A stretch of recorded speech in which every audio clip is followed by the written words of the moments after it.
The great ship Ethereal Drift moved through space like a floating city made of crystal and light. Its hull stretched for miles, covered in gardens that glowed softly in the darkness between stars. Inside the ship, millions of beings lived there, whole lives without ever touching solid ground. Captain Zephyra stood on the bridge, her tall, thin body swaying gently as she watched the stars. Her people, the Cathara, had been traveling through space for thousands of years. They never stayed in one place for long.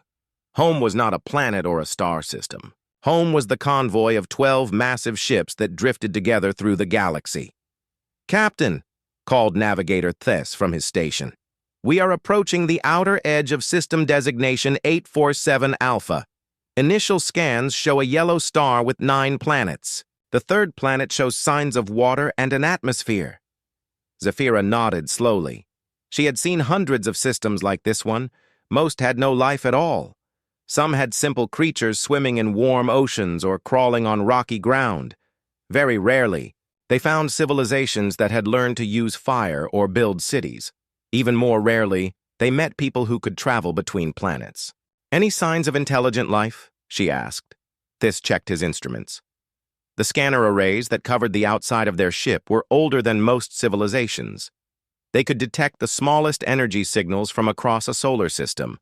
"I'm reading some unusual energy patterns from the third planet, Captain. The signatures are not natural, but they do not match any known technology in our databases." This was not surprising. The Cathara had traveled far and wide, but the galaxy was huge beyond imagination. There were always new things to discover, new forms of life to meet, new technologies to study and trade for. "Set course for the inner system," Zephyra ordered. "Signal the convoy.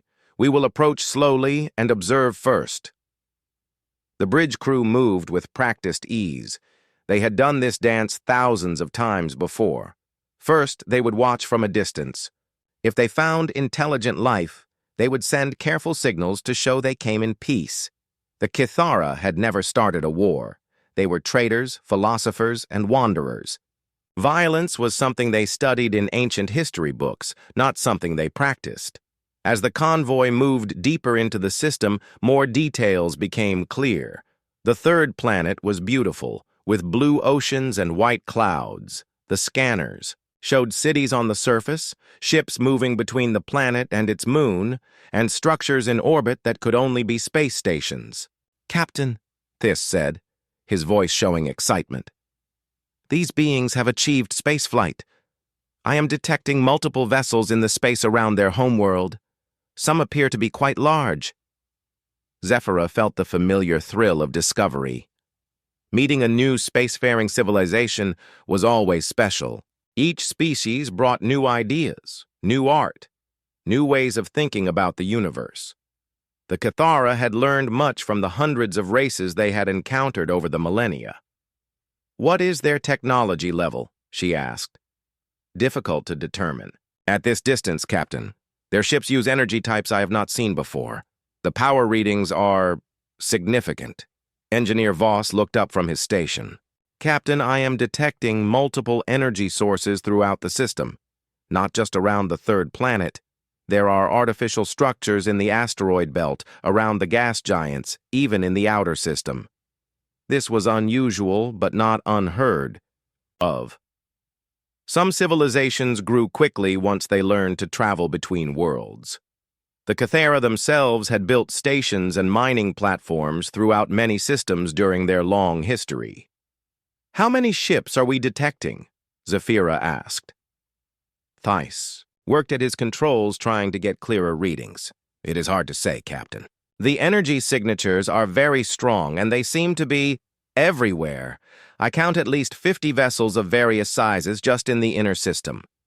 Communications Officer Lith turned toward the captain. "Captain, I am receiving multiple radio signals from the planet. The beings appear to use electromagnetic communication extensively. Should I attempt to decode their language?" "Begin working on it," Zephyra replied. "But do not transmit anything yet. We observe first, as always."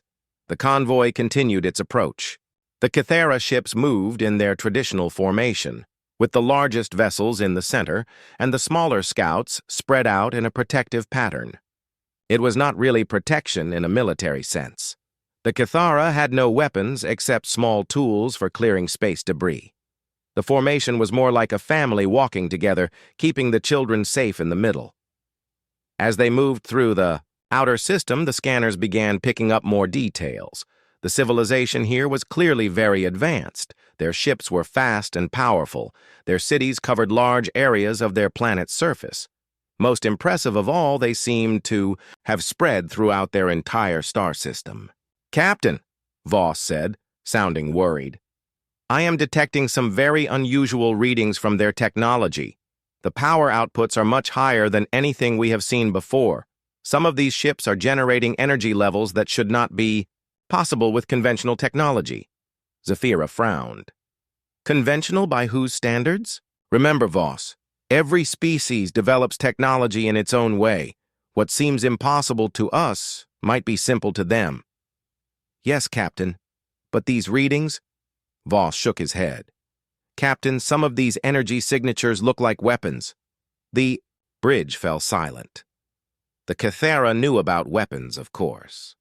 They had met species that still used them for hunting or ceremonial purposes. Some civilizations even had small conflicts over resources or territory. But the idea of weapons in space, weapons powerful enough to register on their sensors from this distance, was disturbing. "Are you certain?" Zafira asked. "The energy patterns match theoretical models for directed energy weapons and projectile." "Accelerators," Voss replied. "Captain, if these readings are accurate, these beings possess enough firepower to destroy our entire convoy." Navigator Theiss looked up from his station. "Captain, we are now entering the asteroid belt. I recommend we slow our approach and send out the standard peaceful contact protocols." Zafira considered this. In 3,000 years of wandering, the Cathara had developed careful procedures for meeting new civilizations. First contact was always delicate. Misunderstandings could lead to fear, and fear could lead to conflict. Better to move slowly and show peaceful intentions from the beginning. "Very well," she said. "Signal all ships to reduce speed to minimum. Begin charging the friendship drives for the greeting display. Prepare the standard first contact message in all known galactic languages." The friendship drives were one of the Cathara's most beautiful technologies. They created displays of light and color in space, patterns that showed mathematical harmony and artistic beauty. Any intelligent species would recognize them as artificial and hopefully as peaceful. As the convoy slowed and began preparing their greeting, the scanners continued to gather information about this new civilization. The more they learned, the more impressive it became. These beings had clearly mastered space travel, energy production, and large-scale construction. They might even be more technologically advanced than the Cathara themselves. "Captain," Lith called out, "I have made some progress decoding their communications. Their language is complex but follows logical patterns. They call themselves humans. And, Captain, they seem to be very active militarily." "What do you mean?" "Their communications contain many references to fleets, battles, campaigns, and conquered territories." "Captain, I think these humans might be at war." Zafira felt a chill run through her body. War was something from the ancient past, something primitive species did before they learned better ways to solve problems. Surely a civilization advanced enough to build all this could not still be fighting wars. "At war with whom?" she asked. "That is unclear, Captain. But their communications suggest they control multiple star systems and have military forces spread across a large area of space." The convoy continued moving through the asteroid belt, approaching the inner system where the human homeworld waited. None of them knew that they were being watched, tracked, and analyzed by sensors far more advanced than their own. None of them realized that their peaceful convoy of wandering philosophers was about to encounter something that would change their understanding of the galaxy forever. The ethereal drift had just passed through the densest part of the asteroid belt when reality changed forever for the Cathara convoy. One moment, space around them was empty except for drifting rocks and ice. The next moment, something massive and impossible appeared directly in front of them. The ship that materialized was unlike anything in the Cathara databases. Where their vessels were smooth curves of crystal and living metal, this thing was angular and brutal. Its hull was dark gray, scarred with what looked like impact marks and burn scars. Strange protrusions covered its surface, each one crackling with barely contained energy. The ship was enormous, easily 3 times the size of the ethereal drift, but it moved with the deadly grace of a hunting predator. "Captain!" Navigator Thys shouted, his voice cracking with shock. "Unknown vessel has appeared at range 2,000 kilometers. How did it get so close without being detected?" Captain Zephyra stared at the massive ship on their main screen. Her mind struggled to process what she was seeing. The Cathara sensors were among the best in the galaxy. Nothing should be able to approach them without being detected from millions of kilometers away. "Run full scans," she ordered. "I want to know everything about that ship." Engineer Voss worked frantically at his controls. "Captain, the energy readings are off the scale. This vessel is generating more power than our entire convoy combined. The hull appears to be some kind of advanced armor, and those projections—" His voice trailed off. "What about them?" "Captain, those are weapons, hundreds of them, each one powerful enough to destroy one of our ships with a single shot." Before Zephyra could respond, more ships began appearing around them. They seemed to materialize out of nothing, as if they had been hiding behind some kind of invisibility field. Within minutes, the Cathara convoy found itself surrounded by dozens of human warships. Communications Officer Lith's station suddenly exploded with activity. "Captain, incoming transmission on multiple frequencies. It is in the human language we detected earlier." "Put it through," Zephyra said, trying to keep her voice steady. The voice that filled the bridge was cold and professional. "Unknown vessels. This is Admiral Chen of the United Human Space Forces, commanding the battleship Indomitable. You have entered Terran space without authorization. State your identity, origin, and intentions immediately." Zephyra looked around at her crew. None of them had ever heard anything like this before. In 3,000 years of first contacts, no species had ever demanded explanations or claimed ownership of entire star systems. "Lith, open a channel," she said. "This is Captain Zephyra of the Cathara convoy ship Ethereal Drift. We are peaceful, travelers exploring the galaxy. We mean no harm and seek only knowledge and friendship." The response came back almost immediately. "Captain Zephyra, your ships are equipped with sensors capable of detailed system scanning, and your presence here suggests intelligence-gathering activities. Explain your true purpose." Zephyra blinked in confusion. "Our true purpose is exactly what I stated. We are explorers and traders. We have been traveling between star systems for thousands of years, meeting new civilizations and sharing knowledge." There was a long pause before Admiral Chen responded. "You claim to be explorers, yet you travel in a convoy formation with escort vessels. You claim to be peaceful, yet you approach our system without requesting permission. These actions are inconsistent with peaceful exploration." Engineer Voss leaned over to whisper to his captain. "Captain, I do not think they understand. To them, our formation looks military. They think we are some kind of fleet." Zephyra tried again. "Admiral Chen, I believe there is a misunderstanding. Our ships travel together because we are a nomadic people. We live on these vessels. The smaller ships are not escorts, they are homes for different families and communities. We have no weapons." "No weapons?" The Admiral's voice carried what sounded like disbelief. "Your ships are heavily shielded and equipped with advanced technology. Any sufficiently advanced technology can be used as a weapon. We use our shields to protect against radiation and space debris," Zephyra explained. Our technology is for exploration, communication, and maintaining life support for our people. We have never used our ships for warfare." Another long pause. When Admiral Chen spoke again, her tone had changed slightly. "Captain Zephyra, are you saying your species has never engaged in military conflict?" "Not for over 3,000 years, Zephyra replied. "We learned long ago that violence only leads to suffering. We chose to explore and learn instead of fight and conquer." On the human battleship, Admiral Chen studied the alien vessels through her tactical displays. Her intelligence officers had been analyzing the convoy for hours before the intercept. The ships were clearly advanced, but their energy signatures were all wrong for warships. No obvious weapon systems, no military-grade shields, no tactical formations.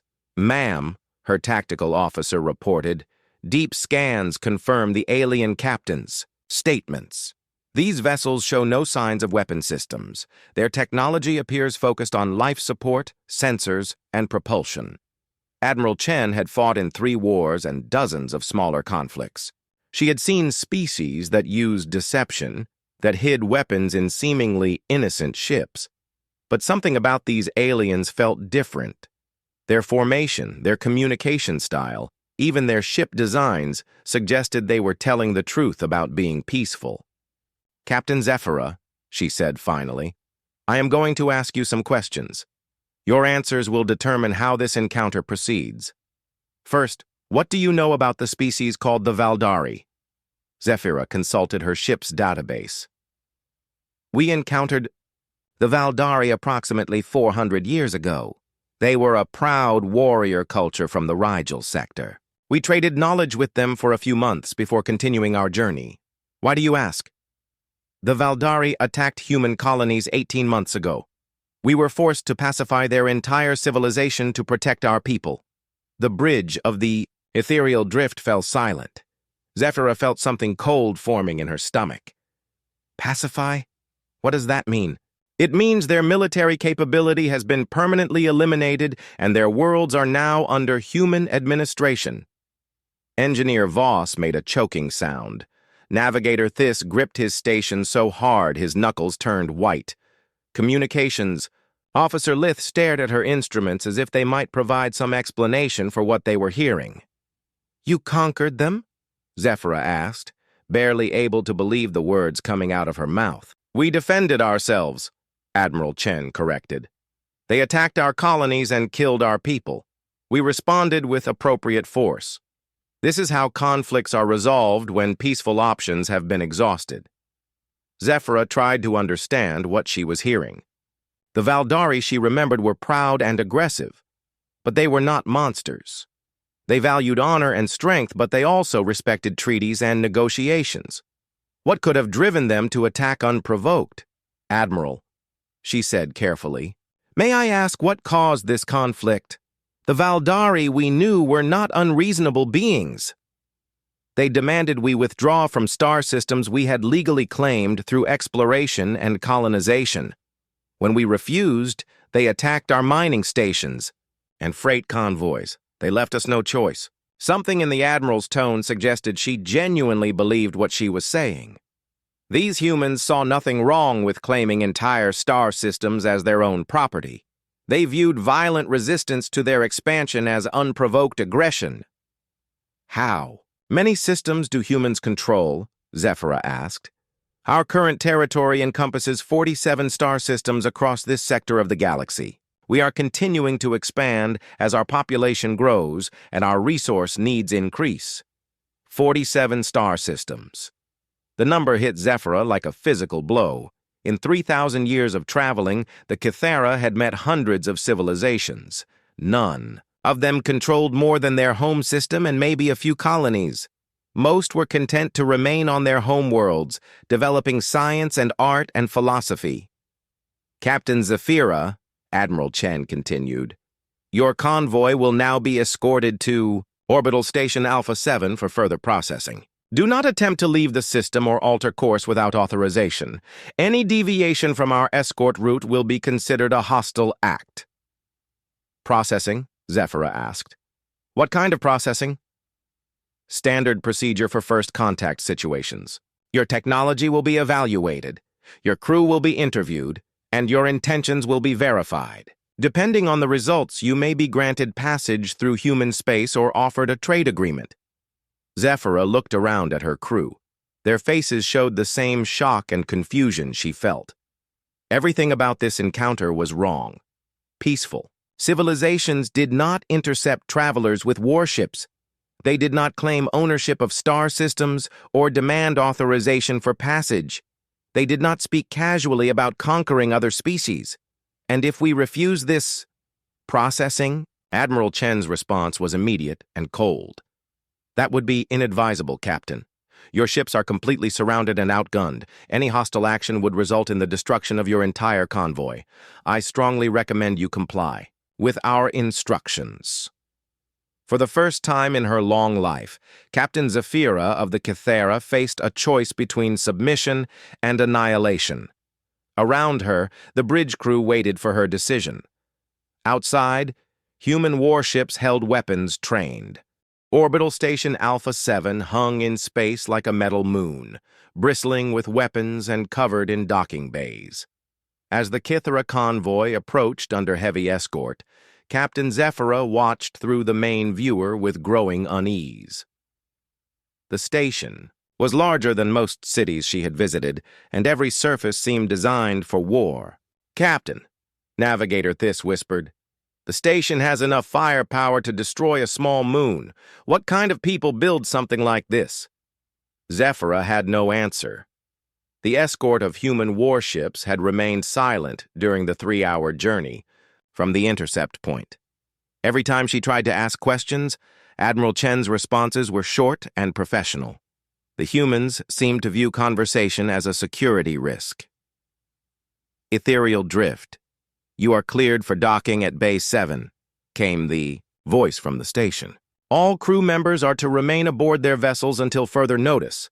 Any attempt to access restricted areas of the station will result in immediate detention. As their ship settled into the massive docking bay, Zephyra could see human soldiers taking positions around the bay. They wore powered armor that made them look like metal giants, and they carried weapons that hummed with barely contained energy. Captain, Communications Officer Lith said quietly, I am detecting thousands of similar stations throughout this system. This is not just a port. This is a fortress. An hour later, Admiral Chen arrived aboard the ethereal drift with a small escort of Marines. She was a small woman with gray hair and cold eyes that seemed to take in everything at once. Her uniform was simple but clearly military, and she moved with the confidence of someone who had never lost a battle. Captain Zephyra, she said as she stepped onto the bridge. I appreciate your cooperation. I hope this interview will be brief and productive. Zephyra gestured to the conference room adjacent to the bridge. Of course, Admiral. Though I must say, this level of security seems excessive for a peaceful first contact. Admiral Chen's expression did not change. In my experience, Captain, peaceful intentions are best verified through careful evaluation rather than simple trust. As they sat down across from each other, Zephyra tried to understand this strange human. Everything about her suggested a lifetime of conflict and suspicion. How did an entire species develop such an attitude? Tell me about your people, Captain, Admiral Chen began. How many Kythera are there? What is your technological level? Do you maintain diplomatic relations with other species? Zephyra answered as honestly as she could. The Kythera numbered perhaps 50 million spread across dozens of convoy fleets. Their technology was advanced but focused on exploration and peaceful applications. They maintained friendly relations with hundreds of species across the galaxy. Hundreds of species? Admiral Chen looked interested for the first time. Can you provide details about their locations, technology levels, and military capabilities? Military capabilities? Zephyra was confused. Most of the species we have met do not have militaries. They have police forces for internal security, Perhaps some ships for protecting against pirates or natural disasters, but nothing that could be called military. Admiral Chen leaned back in her chair. Captain, are you telling me that in 3,000 years of exploration, you have not encountered a single militarized civilization? Well, there have been a few species that maintained warrior traditions, or had conflicts with their neighbors, but nothing on a large scale. Most intelligent species seem to abandon warfare once they develop space travel. Interesting. Admiral Chen made notes on a device Zephyra did not recognize. And what is your reaction when you encounter species that do maintain military forces? Zephyra thought carefully before answering. We try to understand their reasons and help them find peaceful solutions to their problems. Violence is usually the result of fear, competition for resources, or simple misunderstanding. Most conflicts can be resolved through negotiation and trade. Admiral Chen was quiet for a long moment. When she spoke again, her voice carried a strange tone that Zephyra could not identify. Captain, I want to tell you about humanity's history. Perhaps it will help you understand why we do things differently. Over the next hour, Admiral Chen described a story that horrified Zephyra.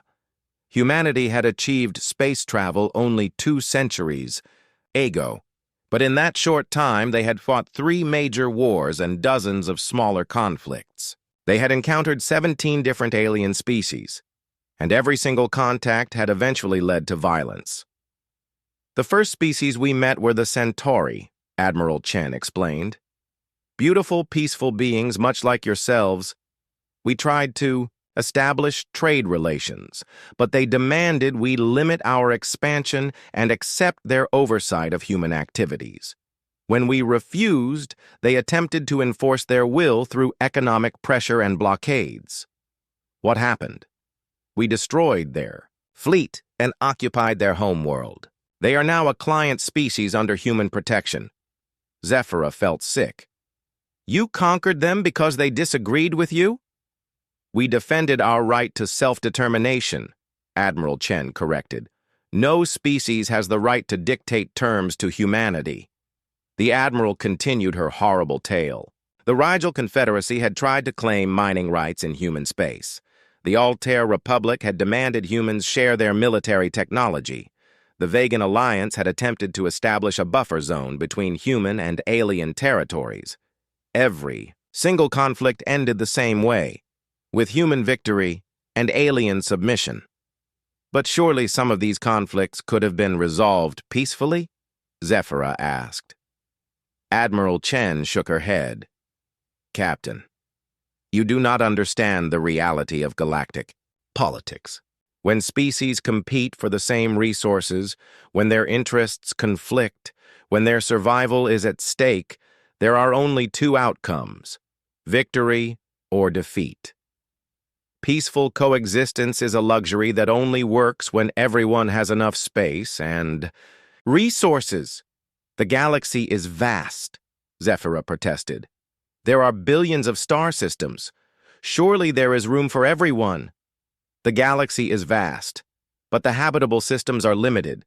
The systems with useful resources are even more limited, and every species that achieves spaceflight begins expanding, looking for new homes and new resources. Eventually, expansion zones overlap, and when that happens, someone has to give way. Admiral Chen stood and walked to the viewport, looking out at the human fleet surrounding the station. Captain, in the 2 centuries since we left Earth, humanity has fought for every system we control. We have earned our place in the galaxy through strength and determination. We do not apologize for our success. Zephyra tried to process what she was hearing. But the cost. All those civilizations destroyed or conquered. Would you prefer that humanity be the one destroyed? Admiral Chen turned back to face her. Because that is what would have happened if we had followed your philosophy of peaceful wandering. The universe does not reward the meek, Captain. It rewards those who are strong enough to take what they need and defend what they have. There must be another way, Zephyra said desperately. The Cathara have survived for thousands of years without conquering anyone. Yes, you have survived by avoiding conflict and taking nothing of value. You wander between the stars, collecting knowledge and trading in information, never threatening anyone because you never try to claim anything for yourselves. That is not survival, Captain. That is merely existence. Admiral Chen returned to her seat and looked directly at Zephyra. Let me ask you something, Captain. In your 3,000 years of wandering, how many new worlds have the Cathara colonized? How many star systems have you claimed? How many new homes have you created for your children? Zephyra opened her mouth to answer, then closed it again. The Cathara had colonized nothing. They had claimed nothing. Their children were born aboard the same ships that had carried their ancestors for millennia. You see, Admiral Chen said softly, you call yourselves explorers, but you explore nothing. You call yourselves traders, but you create nothing to trade except knowledge stolen from others. You call yourselves peaceful, but you contribute nothing to the galaxy except the spreading of information that may help others fight more effectively. We preserve knowledge, Zephyra said weakly. We maintain connections between civilizations. We prevent conflicts through understanding. And yet, Captain, every species you have contacted before us has remained exactly where they were when you found them. None have expanded beyond their home systems. None have grown stronger or more capable. You may have prevented some conflicts, but you have also prevented progress. Admiral Chen leaned forward. Humanity is different, Captain. We do not simply exist, we grow. We do not simply explore, we claim. We do not simply trade, we build. And when others try to stop us, we fight. The room fell silent. Zephyra stared at this human admiral and realized she was looking at something completely alien to her understanding of civilized behavior. These humans saw conquest as natural, expansion as necessary, and violence as inevitable. What happens now? Zephyra asked. Now, Captain, you have a choice. You can accept reality and learn to work within it, or you can continue to live in your fantasy of peaceful coexistence. But understand this, the galaxy is changing. Humanity is expanding, and we will not be stopped by alien disapproval or moral objections. Admiral Chen stood to leave. You are free to go, Captain. Your ships will. The Cathara convoy had been traveling away from the human station for 6 hours when Captain Zephyra made her decision. The weight of what she had learned pressed down on her like a physical force, but she could not simply flee without trying. One last time to reach these humans. Lith, open a channel to Admiral Chen, she ordered. Her communications officer looked surprised. Captain, are you certain? They made it clear we were dismissed. I have to try, Zephyra said. There must be something we can offer them, some way to show them that peaceful cooperation is possible. The response came quickly. Admiral Chen's face appeared on the main screen, her expression showing mild irritation. Captain Zephyra, I thought our conversation was complete. Admiral, I have been thinking about what you said. Perhaps there is a way for our peoples to work together. The Cathara have knowledge of thousands of civilizations. We could share navigation data, technological insights, information about resources. Admiral Chen's expression grew colder. Captain, are you attempting to negotiate? I'm trying to find a peaceful solution, Zephyra replied. Surely our knowledge has some value to you. We could establish a mutually beneficial relationship. There was a long pause. When Admiral Chen spoke again, her voice carried a dangerous edge. Captain, I think you misunderstood our earlier conversation. You seem to believe that humanity needs what you have to offer. You seem to think you have something to bargain with. We have 3,000 years of accumulated knowledge. You have 3,000 years of accumulated irrelevance, Admiral Chen interrupted. Captain, let me clarify your situation. You are not negotiating from a position of strength. You Have nothing we need, nothing we want, and nothing we cannot take if we choose to. Engineer Voss looked up from his station, alarm clear on his face. Captain, human ships are changing course. They are moving to intercept us. On the main screen, Admiral Chen continued speaking. You seem to think this is a diplomatic situation, Captain. It is not. This is a demonstration of reality. The human escort that had been following at a respectful distance suddenly accelerated, moving into attack formation around the convoy. But more concerning was the new ship approaching from the direction of the inner system, a sleek vessel much smaller than the Indomitable but radiating enormous energy. Captain, Navigator Thys called out, new contact bearing 047 Mark 15. It appears to be a human frigate, but the energy readings are incredible, Engineer Voss finished. Captain, that single ship is generating more power than our entire convoy. Admiral Chen's voice continued from the speakers. Captain Zephyra, I want you to observe something. The ship approaching your position is the frigate Retribution. It is one of our older vessels built 12 years ago. By human standards, it is barely adequate for frontier patrol duties. The frigate took position near a large asteroid that drifted between the convoy and the inner system. The rock was massive, perhaps 10 kilometers across, tumbling slowly through space as it had for millions of years. That asteroid, Admiral Chen said, represents a significant obstacle to navigation in this system. Our ships have been plotting courses around it for years. Today we are going to remove it. Zephyra felt a chill run down her spine. Admiral, surely you do not mean to destroy it. A rock that size would require enormous amounts of energy to... Watch, Admiral Chen said simply. The frigate aligned itself with the asteroid and came to a complete stop. For a moment, nothing happened. Then something began building on the ship's hull, a glow that started small but rapidly grew brighter. Energy readings on the Cathara sensors climbed to levels they had never recorded before. Captain, Voss said, his voice barely a whisper.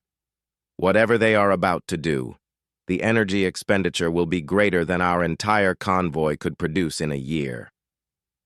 A beam of light erupted from the frigate. It was not the clean, focused energy of Cathara technology. This was something raw and brutal, a concentrated stream of destruction that struck the asteroid with the force of a small star. The rock, which had survived unchanged for eons, simply ceased to exist. In the space of 3 seconds, 10 billion tons of stone and metal were converted to superheated plasma and scattered to the solar wind. Where the asteroid had been, only empty space remained. The bridge of the ethereal drift was absolutely silent. Every member of the crew stared at the empty space where the asteroid had been, trying to process what they had just witnessed. Impressive, is it not? Admiral Chen's voice cut through their shock. The Retribution used approximately 15% of her total firepower for that demonstration. A full salvo from her main batteries could have destroyed an object 20 times larger. Engineer Voss was frantically checking his instruments. Captain, the energy discharge was... I cannot even calculate it. Our most powerful systems could not create a fraction of what that ship just produced. And the Retribution, Admiral Chen continued, is, as I mentioned, one of our older vessels. The Indomitable carries weapons 50 times more powerful. A single shot from our main guns could sterilize the surface of a planet. Captain Zephyra found her voice. Why are you showing us this? Because, Captain, you seem to labor under the delusion that you have choices. You spoke of negotiation, of mutual benefit, of finding peaceful solutions. I wanted to make something clear to you. The Admiral paused, and when she continued, her voice was flat and emotionless. Captain, we have been tracking your convoy since you entered the outer system 6 days ago. We have scanned every ship, analyzed every system, cataloged every piece of technology you possess. We know exactly how many crew members you carry, what weapons you do not have, and how quickly we could destroy you if we chose to. 6 days? Navigator Thys looked confused. But we only detected you when you decloaked. Yes, Admiral Chen replied, because we chose to remain hidden until we decided to reveal ourselves. Captain, your sensors are impressive by the standards of most species. By human standards, they are barely adequate for basic navigation. More human ships were appearing around the convoy now, materializing out of apparent nothingness as their stealth systems deactivated. Within minutes, the Cathara found themselves surrounded by dozens of vessels, each one bristling with weapons, capable of destroying worlds. This is your reality, Captain, Admiral Chen said. You exist in this galaxy by our sufferance. Every peaceful species you have encountered continues to exist because they have not yet interfered with human interests. The moment any of them pose a threat to our expansion or our security, they will share the fate of the Valdari. Communications Officer Lith was monitoring multiple frequencies, her face growing pale as she listened to human communications. Captain, they are discussing our ships like specimens in a laboratory. They have detailed analyses of our hull composition, our power systems, our life support. They know more about our technology than some of our own engineers. Of course they do, Admiral Chen said, apparently monitoring their internal communications as well. Information gathering is a basic military skill, Captain. The fact that you were unaware of our surveillance only demonstrates how unprepared you are for the realities of modern galactic politics.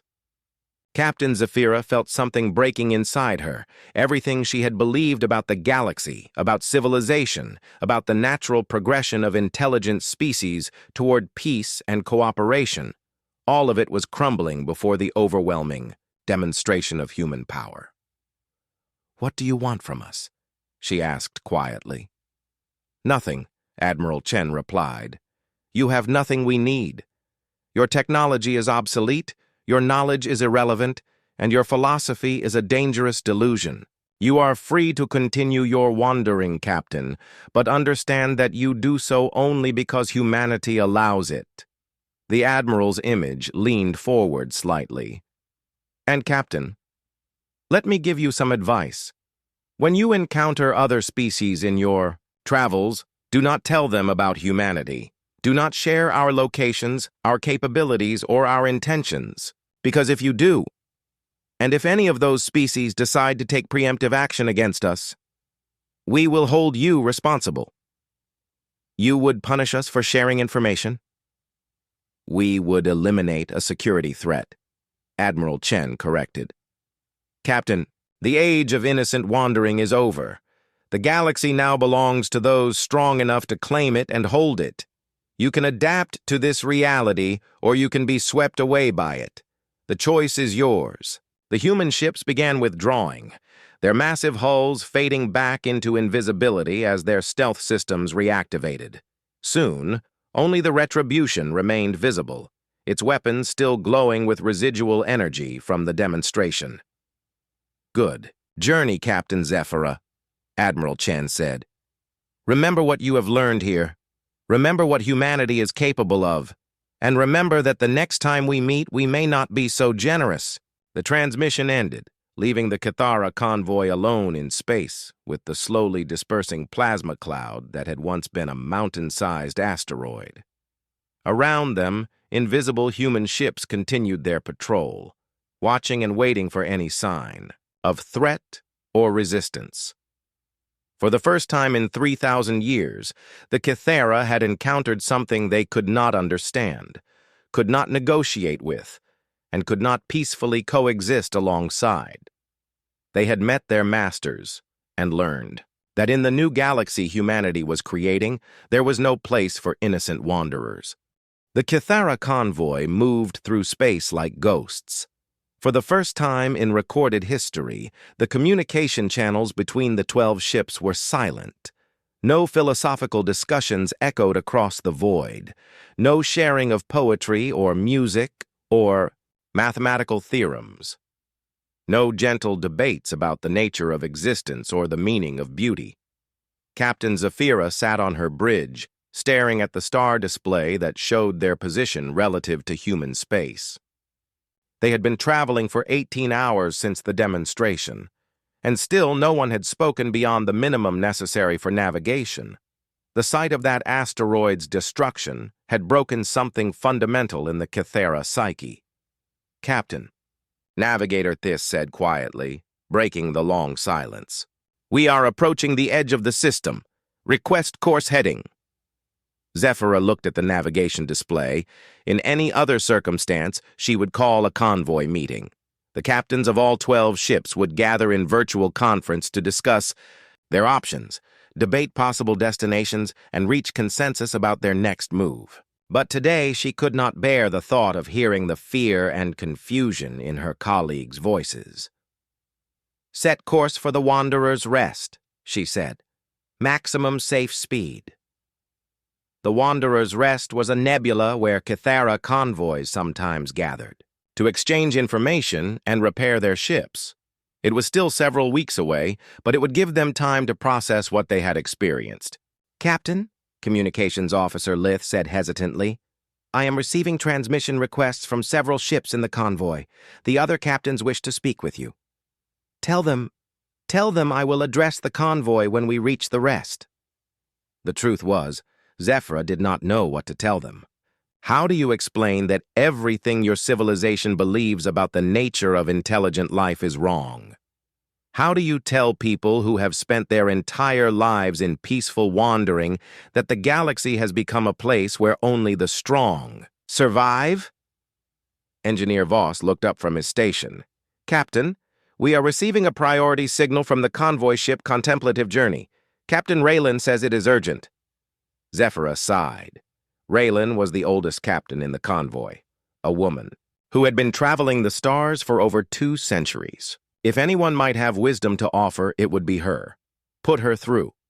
The image of Captain Raylan appeared on the main screen.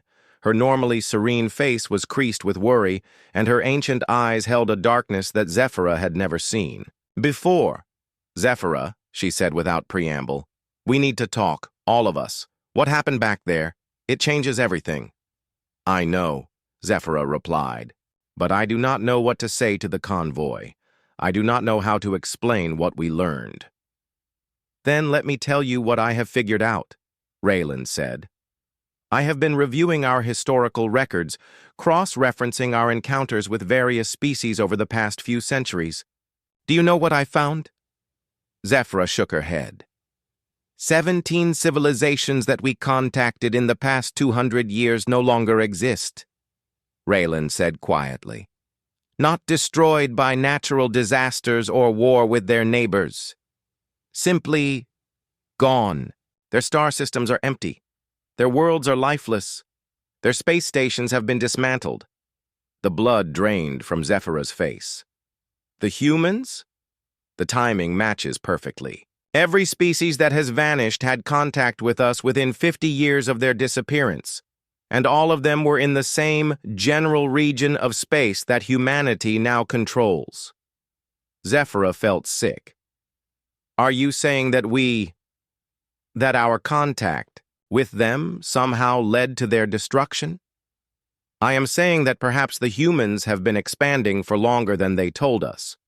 Perhaps we have been unknowingly providing them with information about potential targets. Every time we shared navigation data, every time we mentioned resources or technological capabilities, every time we described the defensive capabilities of the species we had met." The implications hit Zephyra like a physical blow. The Kythera had always prided themselves on being neutral information brokers, helping different species learn about each other. But if Raylan was right, they had been acting as unwitting scouts for human conquest. "Captain," Communications Officer Lith interrupted, "I am detecting a transmission from outside the convoy. It appears to be a distress call." "From whom?" "Unknown, Captain. The signal is very weak and heavily encrypted, but the basic emergency protocols suggest it is from a civilization requesting aid." Zephyra and Raylan looked at each other through the communication link. In normal circumstances, the Kythera would immediately respond to any distress call. It was one of their most fundamental principles. "Trace the source," Zephyra ordered. "The signal originates from the Kepler 442 system," Lith reported. "That is—" "Captain, that is only 12 light-years from human space." "Do we have any records of contact with that system?" Raylan asked. Navigator Thys checked the historical database. "No direct contact, Captain, but the system was mentioned in our reports to the Rigel Confederacy approximately 30 years ago. We identified it as having potential for colonization." The Rigel Confederacy. One of the species Admiral Chen had mentioned conquering. Zephyra felt the weight of guilt settling on her shoulders like a heavy cloak. "Captain," Lith said urgently, "the distress signal is becoming stronger. I am able to decode more of the message. The beings in that system are calling themselves the Vorthon. They say they are under attack by humans." Silence fell over both bridges. The Vorthon were crying out for help against the same species that had just demonstrated their ability to destroy asteroids with casual ease. And somewhere in the Kythera databases was probably the information that had led the humans to their world. "We have to help them," Raylan said quietly. "How?" Zephyra asked. "With what? We have no weapons, no military capability. We cannot even protect ourselves, much less fight the humans. We could try to negotiate, offer ourselves as mediators. You saw what happened when I tried to negotiate with Admiral Chen. They view any attempt at mediation as interference. They would destroy us and continue their attack on the Vorthon." On her own bridge, Raylan stared at her displays, showing the increasingly desperate distress calls from the Vorthon system. For 2 centuries, she had lived by the principle that intelligence, compassion, and peaceful intentions could solve any problem. Now she was being forced to acknowledge that some problems could only be solved by force, and force was something the Kythera had abandoned long ago. "Then what do we do?" she asked. Zephyra closed her eyes, feeling the weight of 3,000 years of peaceful tradition pressing down on her. "We do nothing. We continue on our course and we let events unfold as they will." "Zephyra." "What else can we do, Raylan? If we try to help the Vorthon, the humans will destroy us. If we try to warn other species about humanity, the humans will hunt us down. If we continue our traditional role as information brokers, we will be helping the humans identify their next targets." The distress calls from the Vorthon system continued for another 6 hours before abruptly cutting off. When Communications Officer Lith tried to re-establish contact, she found only empty space and the fading energy signatures of human warships. That night, as the convoy continued its silent journey toward the Wanderer's Rest, Captain Zephyra composed a message that would change the nature of galactic civilization forever. It was short, simple, and would be transmitted to every Kythera convoy scattered across the galaxy. "To all ships of the people," the message began, "this is Captain Zephyra of Convoy 47 Alpha. By order of the assembled captains, all operations in the 3rd Spiral Arm are hereby suspended indefinitely. New protocols are in effect immediately. Avoid all contact with species designation human. Avoid all systems under human control. Share no information regarding human locations, capabilities, or intentions with any non-Kythera species." She paused in her dictation, struggling with the next words. "Effective immediately, the policy of open information sharing is suspended. We will no longer provide navigation data, resource surveys, or technological assessments to newly contacted civilizations. We will not serve as intermediaries between species. We will not negotiate disputes or mediate conflicts." The weight of what she was saying pressed down on her. She was ending 3,000 years of Kythera tradition with a few simple sentences. "The children have learned to make weapons," she concluded, "and we have forgotten how to defend ourselves. May the stars forgive us for what we have done and what we failed to do." As the message was transmitted across the galaxy, the age of Kythera wandering came to an end. The species that had once served as the galaxy's librarians, mediators, and bridge builders retreated into isolated silence, leaving the cosmos a little darker and a little more dangerous. And in human space, Admiral Chen received reports of the Kythera message with satisfaction. The potential security threat had been neutralized without the need for military action. The galaxy's information brokers had been intimidated into silence, leaving humanity free to expand without interference from naive idealists who might warn their targets. The demonstration had worked perfectly. The cosmos now understood that humanity would not be deterred by alien disapproval, and those who might oppose human expansion would find themselves alone, without allies or advance warning. The stars themselves seemed to hold their breath as word spread through.